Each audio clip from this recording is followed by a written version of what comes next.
My background is in healthcare, and 4 or 5 years ago, I could have never thought that I was going to be working in the engineering technology world. But my husband, who found this organization, Arayna Technology Solutions, in 2017, convinced me to join him in 2021. And I have been busy since then. Hey friends, we're back for another great edition of Two Lit Chicks, where we're giving it back and paying it forward. We're leaders in tech, and we want to make sure that we're always having great conversations that help and leave you with golden nuggets of information. You said two things. You said one to the world, but also in your local community here in Dallas. I think if you can really bring that value here and then fan it out and spread that across the world, then that magnifies the impact. So I'm excited about what your organization is doing today and what we'll continue to do. So thank you for sharing a little bit about your story, your background, and how your husband took you out of healthcare and got you into this engineering space, but sounds like you like it. Or do you love it? Which one? You like I it? do like it and love it. It You like gets it and you love crazy it. sometimes, but I like it and love it. Okay, awesome. So today you brought to my attention, and this is when you know you like a book. I took the cover off, and now I've just kind of used the cover to actually be a bookmark for the book. So we're actually talking about a book today called Rework, and I probably should have done a better job in getting the book all published and poised well.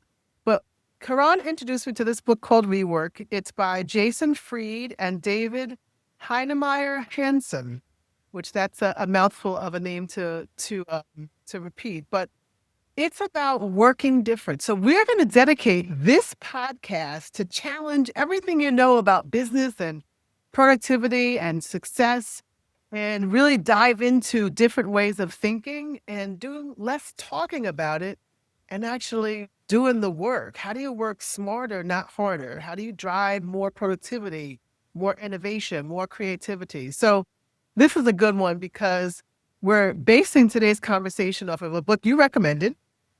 We read it together. I think I'm like 30 pages in from being done, but we read the book together. And, we're now going to talk about old broken ways and how can we drive more innovative ways to do things. And we have such a chaotic landscape that we're dealing with. And so I think this book is applicable to whether or not you're running a business. It's applicable to if you're thinking about starting one, or if you're just navigating your career more. I think this book is really helpful. So tell me your take on the book at first, and I'll tell you my take on the book. And then we'll start talking about some of the challenges we see, and then what are some of the opportunities coming out of those challenges. So what's your take on the book at first thought? I loved the book. I think the book validated my crazy way of leading and working as a team in a team. But I loved the book. The book was kind of like a therapy to me, Fern. It was very therapeutic. I found it like that. The first thing I loved that it emphasized on, and there are a lot of things that I agreed on, is it made me realize that as a leader, playing the role that I'm playing with Arayna Technology Solutions, I need to work more on building an audience. Because when I have a good audience, I have a good support in what I'm going to be doing, whether it is providing service, whether it is creating a product and things like that. And Jason words everything very nicely, but everything that he said, it's like a punchline. And I should say Jason and David.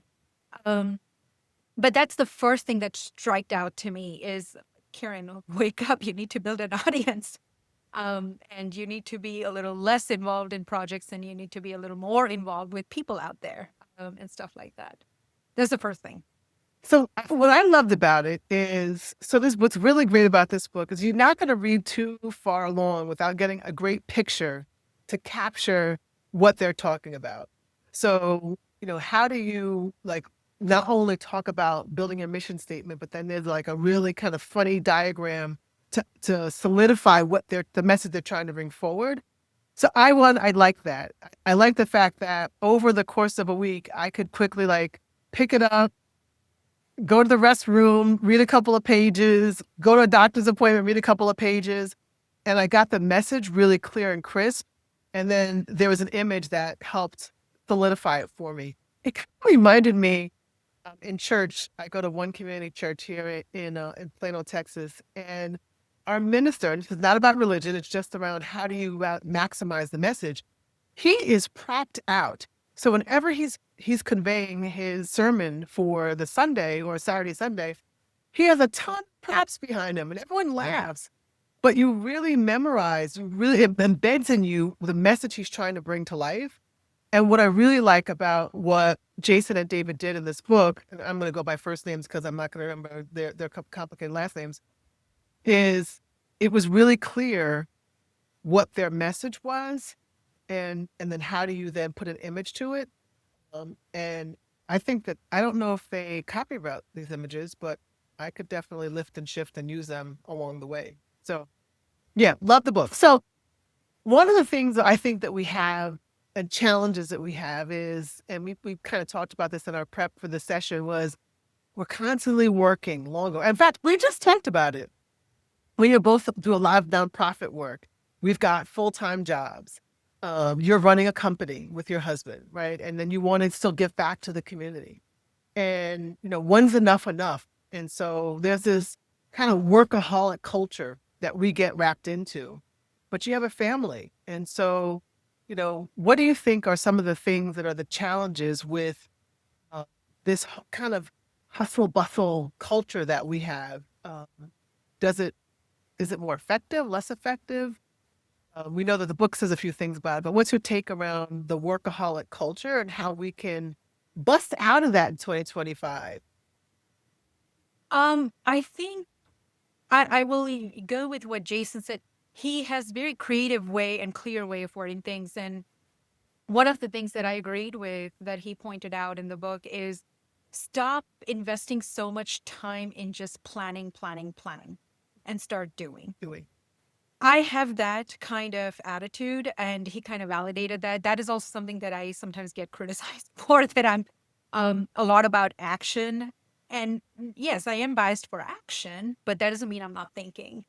And what he says in the book is when you're spending so much time planning, and the action is coming up today, that planning, whatever you were thinking and planning yesterday, that was yesterday. A lot changed from then and today.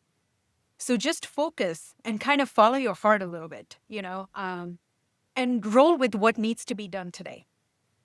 And I'll add to that. I think when you overplan, the burnout factor happens even before the work is done. And so I think we have to make sure that we balance the plan. Now, I believe if you fail to plan, you plan to fail. But I also think you can overplan and underdeliver. Yes. And so there's that balance between, have I planned enough and I have a plan A, B, and C, now I can move? Because I do believe, it's even with podcasts, right? I can plan out every word we're saying, but then it feels and sounds robotic, right? So have a framework maybe, right? And then have a good solid framework, and then have the flexibility to kind of move without that, so that it feels and sounds authentic. And when it comes to the work, we're able to do the work, be creative, and also get the results we're looking for. So, and I think what he's trying to voice is you have to understand and you have to qualify where you are needing to plan and not really needing to plan, and it's okay to go with the flow in the moment. Now, if you're planning a party for like 25 or 50 people and you don't plan, you're going to be in a bad position. Yeah, you are going to be definitely in a bad position, and it probably won't come out the way you liked it. So I do believe that, there's so much change happening in the marketplace. Like, think about where we are today, where this is, we're at the start of May, and where we were in start of January. So much has changed. So whatever you planned for your business, probably in Q4 of last year to occur in the first half of 2025, I venture to say has been blown out the water with all of the things that have happened in our macroeconomics here in the United States, and with all of these executive orders. And so the market conditions have drastically changed. So, you have to quickly be able to pivot, but not get into planning paralysis that doesn't allow you to deliver. Exactly. So there's a healthy balance there. All right, let's talk about learning and growth. And, so Rework challenged whether or not growth should be the default goal. default goal, or do you have stepping stones?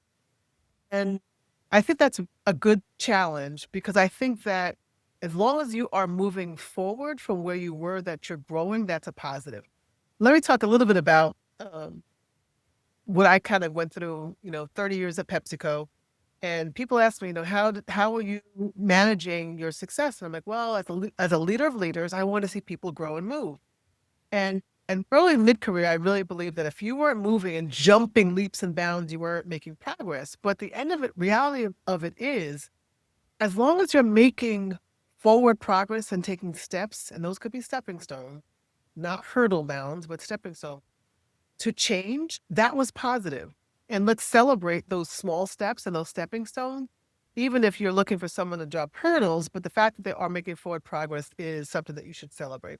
What's your take on this whole challenge about growth and addicted to making these hurdles and jumps? There's something that he mentioned in the book that quickly brought to my attention something that I did. I won't tell the time frame because it will give it away. Um, and I regret it. So one of the things that is important for growth is not always shielding and guarding your team members. Sometimes letting them have it, letting them have the negative feedback that you received from a client.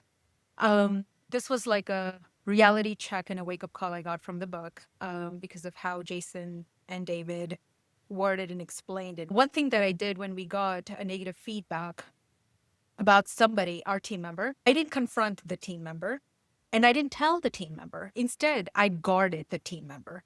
Oh, And because I was, one, I was kind of told to not mention anything to the team. But after reading this book, if that event happened today, I would give a response saying no. I don't want to not mention anything to the team member. I want to be honest and transparent. But instead, what I had done was I got on call with a team member and gave this team member kind of like a shock therapy. I kind of got a little upset at the team member. I'm not going to say he or she. And I wanted to just have this person kind of slow down and think and just realize that, oh my God, if I'm not going to talk with caution, there's going to be consequences and Kiran is going to have a difficult call with me. And I think that had an impact temporarily. Like oh, I saw that it worked for a week or two, but okay. then the person was again starting to behave in a Uh, way that was just old. But had I just worked with honesty in that situation and kind of let the person have right. this truth that we got this feedback for you, it's negative, and I want to help you to improve here, but in that moment I didn't think and I had to grow out of it. So that was kind of a lesson. And to the point of growth, I think I that was a big one for me, that sometimes when your team members are not performing or you get a negative feedback from a client about a team member, I think the good thing would be to let them have it, to let them know that this is what we have gotten and help them, not just like kind of walk over them, but help them grow out of that and help them realize. Um, I think it's important that you have to help people grow. One, transparency creates trust. I always talk about that. If you don't get feedback, you don't know what you have to fix. Feedback's a gift, right? And sometimes we have to have those tough conversations, especially as leaders and business owners, because at the end of the day, you're managing, Carol, your brand. You're managing your company's brand and your company's reputation, right? For how you will deliver and how you will show up. yeah. And your company's not just one person, it's made of a number of people, but at the helm of it is you and your husband running that. So I think it's important to share the feedback, to share it with love, but to be firm and direct, because at the end of the day, and especially in today's economic times, you don't want to have to make different decisions if things don't work out. But I do believe giving people that room to address the gift of feedback that they've been given Mhm. is always the positive thing to do. And when they've made progress, tell them you've made progress. More might be needed, but you've made progress. I think they need that. I think folks need that affirmation that, okay, I am doing it. And then also, this is one thing I learned is when people are trying to drive change, usually there's something that triggers them for the good or for the bad. And maybe they're dealing with their customer and there's something that's triggering them that puts them into bad Susan. I don't know if it's Susan or if it's whoever it is, right? But that might ignite that. But then, okay, well, what are the triggers that put you into to good Susan? And so knowing those two, I think is a part of effective leadership to make sure that as people are changing and growing, they understand what triggers them and then how to adjust accordingly. I agree. So Trust and transparency is a big one. it is a huge one. Trust and transparency. It's a big one. All right. So there are a lot of opportunities as a result of, looking at how we can work differently, how we can motivate team members. And I think that I love this one. It's not in our prep notes, but one of the things they talk about is saying no by default, like just say no. And I don't necessarily agree with that. So sorry, Jason. Sorry, David. I don't agree with just say no. I do agree with protect your yeses. Yes, I agree with that too. So this is my statement is I think one of the opportunities that we have is people just always want to please, right? So I don't want to say no by default because that sounds negative. But I also don't want to say yes by default, right? Because then I'm overcommitting and I don't want to under deliver. So I would invite people to protect their yeses and be really clear when you say yes that you're committing. I think when you protect your yeses, you also lean into asking more information on what's being asked and requested of you and why. And then you could also challenge with what's the value. It's either to who you're doing this item for, value to your company, value to your initiative. So it allows you to kind of double down and get some more information before you say yes, so that when you do lean in and say yes, you know you're really all in. So give me that's one thing that is an opportunity is to not just say no by default, but to say yeah, protect your yeses. Do you have an opportunity that came out of the book that you see that would be helpful for people? Um, I agree with your statement, and it depends on the nature of work that you're doing. I don't know. But I agree with your statement. That was one of the things I didn't agree with 100% is say no by default. I can definitely apply that to some personal right now. Right. Good. But in work, what I usually do when clients ask for some things, some services, is I say, let me look into that and let Yeah. me get back to you Yeah. Yeah. and let's discuss. So I'm protecting my yes and taking cautious steps and gaining confidence for myself that yes, I can do this. I can provide the service along with my team. And then also in that process, kind of being transparent to the client and educating the client of what I am doing and where I'm at. And that builds trust, right? So with the no yes, I think that's what I would just kind of leave it at is protect your yes.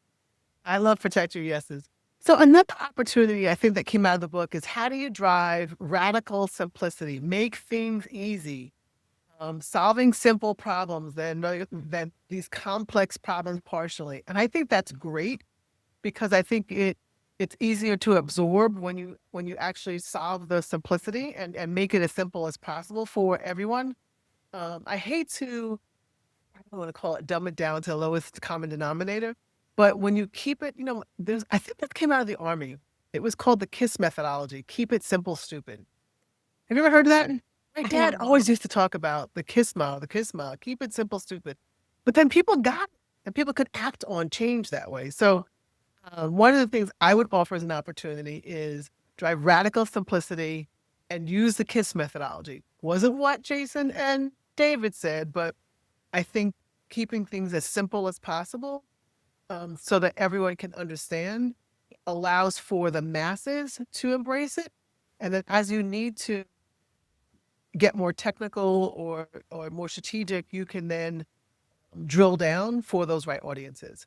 Any other opportunities you see in the book that resonated with you? This one definitely did. So this one where they talk about simplicity and all of that, one of the things that they mentioned is it organically happened or they did this and it's by solving their own problems that existed. And that I resonated with, because initially when I started full time with Arayna, we had to solve our own problems. And when we did that, we ended up solving so many problems for the client. The documentation, as an example, needed a lot of improvement, and we needed to build solid templates that were clean and clear that we could refer to even 10 years from now. When we solved that problem for ourselves and we started giving that as a deliverable to the client, they loved it. They Okay. would talk about it to their internal members, and it was a very positive thing. Then we did more solutions like that in the lieu of solving our own problems and organizing our own structure. We were also bringing value for the client. But you know what you also were doing? You were able to put a story, and so much of what we have to do now, and it's your own personal professional story to it. It's selling through stories. We have the data tells, but the stories sell, right? So Mhm. because you had your own initiative, you could actually put your own stamp on what it meant for your organization and then how it improved your organization. So you could weave in that real life story to telling this back to other customers. So yeah, why wouldn't it land? Of course it's gonna land because you experience it yourself. So I absolutely love I love that, authentic perspective that you're able to give because you were able to do it within your own organization. One of the um one of the pieces that I really liked about the book was how to say you're sorry. And this is an opportunity. I think we talked about transparency creates trust. Being open and honest, of course, is the way anyone should run their business. But it's very hard to say, I screwed this up and I'm sorry. And how do you do that in a way? And I think that, you know, you praise in public and you chastise in private. They always talk about that in leadership. But sometimes you just have to say, you know what? I missed the boat on that one. And I apologize. And here's how I'm gonna correct it. And sometimes just humbling yourself to say, hey, I know this might have caused angst. I know this might have caused an issue. I think is so powerful, and showing that vulnerability to your customers or to your team members lets them know that you're human too, and that sometimes we make mistakes. So I think it's important to find quick ways to say I'm sorry Mhm. and be heartfelt about it, and then move on to repair. Yes. So that was what I really liked. Any other ones? Any opportunities you would give and you'd share with folks? One thing I would like to mention here, and bring under spotlight, I guess you can say, is another thing I learned is about recruitment.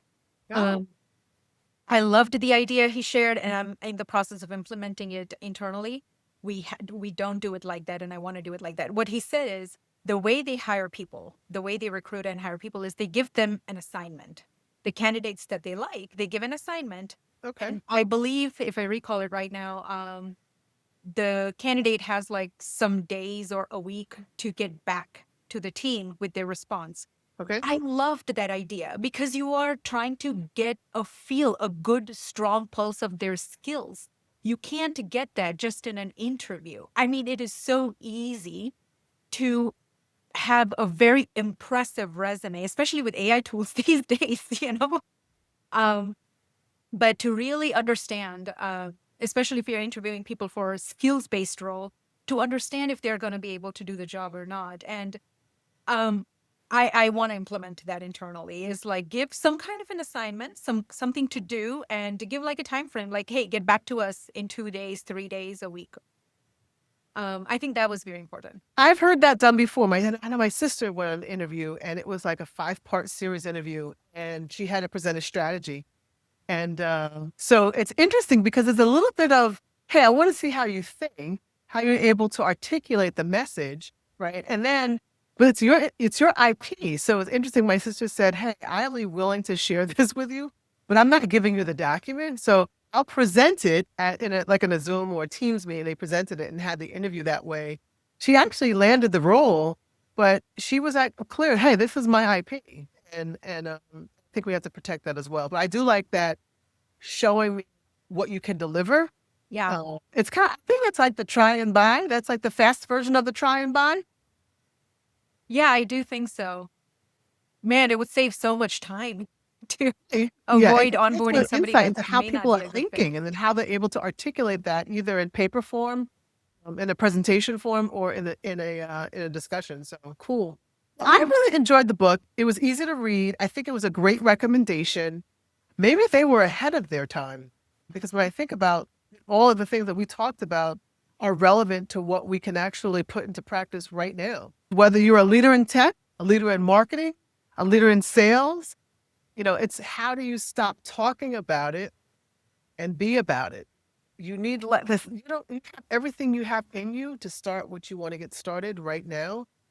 Yeah. And I also think this is a key thing. If you put it out in the universe of what you're interested in doing or the goal or aspiration you have, the universe will respond and help you.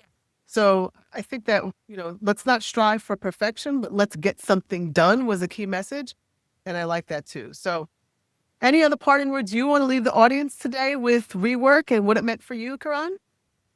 Um, I would say, in my opinion, read the book. It is very therapeutic. It is full of knowledge. And I think it's very helpful because of the way it is written. Even if you don't agree with most things they say, the way it is written. Thank you, Jason. Thank you, David. I think most people will learn something, but it's not like it's black and white. You may not agree with everything. You Yeah. just have to qualify things and apply what you find useful. Yeah. Just like I said, just say no by default. That didn't work for me, but I could reword that and say, I'm going to protect my yeses. That's what works for me. And it's kind of along that same theme that they were trying to push forward. So, Karan, we appreciate you joining us. Thank you for mentioning the book Rework and being a part of a way that we could give it back and pay it forward. It's a quick, easy, good read for anyone who is in any industry. If you're a leader in tech, or if you're a leader, or if you're just starting out your career, I think it would be good for you to put these simple tactics into motion. You can find more about Arayna Tech and Kiran on LinkedIn at their website, www.araynatech.com. Thank you so much for joining another edition of Two Lit Chicks. Listen, like, subscribe. We are trying to make sure that we give it back and we pay it forward to the next generation of leaders in tech and any industry, because what we talk about mostly here can apply to everyone. Thank you for joining. We'll see you next time. Bye-bye now. Bye, Fern. Thank you.